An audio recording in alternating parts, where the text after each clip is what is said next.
ivuga ineza yawe mwami. Amazina ni Prosper NKOMEZI, ndi umuririmbyi nkorera umurimo w'Imana mu Rwanda Kigali, sengera mu itorero rya Zion Temple Kigali n'ubundi. Natangiye umuziki 2014 2014, ariko nabyinjiyemo neza ntangiye carrière solo muri 2017, nibwo indirimbo yanjye ya mbere yagiye hanze.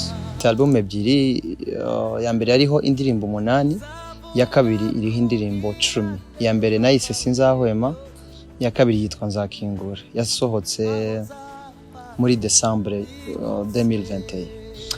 Iri hanze ubu ngubu abantu bashaka kuyigura bayibona, iri kuri digital platform, harimo za iTunes, Amazon, za Spotify, ndetse n'abashaka amakopi yaba ari hano mu Burundi cyangwa mu Rwanda zirahari. Iriho indirimbo 10, harimo amakolabo 2, hari indirimbo twakoranye na Misigaro akorera umuziki muri Canada yitwa Ndaje, hari n'iyitwa Hallelujah twakoranye na couple yitwa James na Daniela, ni couple iririmba ikorera umurimo w'Imana mu Rwanda.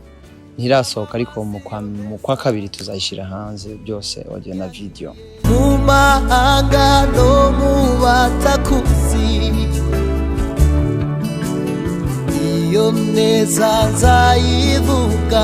Hazakurikira n'ubundi izindi zitarasohoka kuri kuri YouTube, ko yarangiye ni audio. Ama video hari indirimbo ntarakorera amashusho, nayo turateganya kuyakora vuba. Mu kwa gatatu tuzaba twabirangije byose, bashobora kubibona no kuri YouTube.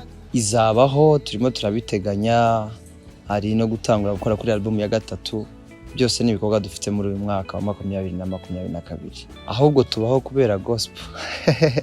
Nico twaremewe, nico Imana yaturemeye kugira ngo tuvuge ubutumwa bwiza. Ni calling y'Imana, ntago ngiye nshobora gukora sekira. Sico nahamagariwe, ico nahamagariye no gukora no kuvuga ubutumwa bwiza. Niyo mpamvu uyu munsi nkora gospel cyane. Imana ni umutunzi ukomeye, Imana ifite amafaranga, Imana ibeshaho neza, nta kintu idakora wayikoreye neza, wakoze icyo yaguhamagariye. Yes, irashobora kubeshaho umuntu. Aminuye yazina amirindirisha yo kwitwa umwana we. Ndirimbira bose, kuko hari benshi bakeneye ubutumwa ntanga, batari mu rusengero, batari muri eglise, bakeneye kumva ubwo butumwa bwiza.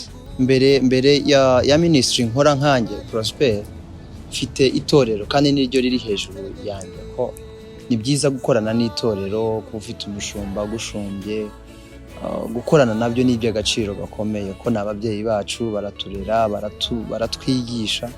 Ni byiza gukorana nabo kubera ko mwese mufite intego imwe, mufite umurimo umwe wo kuzana benshi bataramenya Kristo kuri Kristo, wo gufasha abantu bari mu bibazo kugira ngo babashe kugira ibyiringiro, gukomera. Numva partnership y'itorero n'umuhanzi cyangwa gukora ministry ku ruhande ari izindi imbaraga kuruta uko wakwikorana wenyine, ko umuririmbyi udafite ahabarizwa numva bigoranye kubikora, kuko kugira itorero ni ikintu cyiza cyane buriya. Amajambo ni yabanza mugabo niko bavuga mu Kirundi. Message niyo nkuru, n'umuziki ni mwiza. Ni byiza ko ibintu by'Imana bigomba kuba bisa neza, bifite umuziki mwiza n'amajambo, ariko amajambo niyo y'ingenzi burya, ko abantu baba bakeneye kumva message. Wanyujuje indirimbo mu mutima z'amashimwe.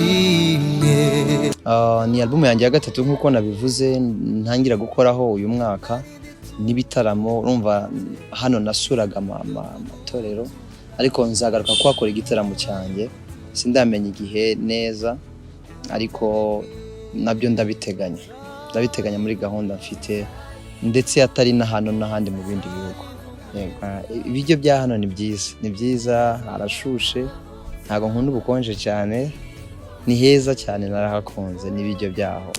Ibyo nariye byose numvishe bimeze neza, biryoshye. Wagisubije deja, ntago nubatse, ndacyari umuserivateri, ntago byabura. Ntago ari none ariko bizaza. Nimva hano mumpaye umugeni nzamwemera nzamutwara iwacu. Mwakoze cyane, Imana ibahe umugisha.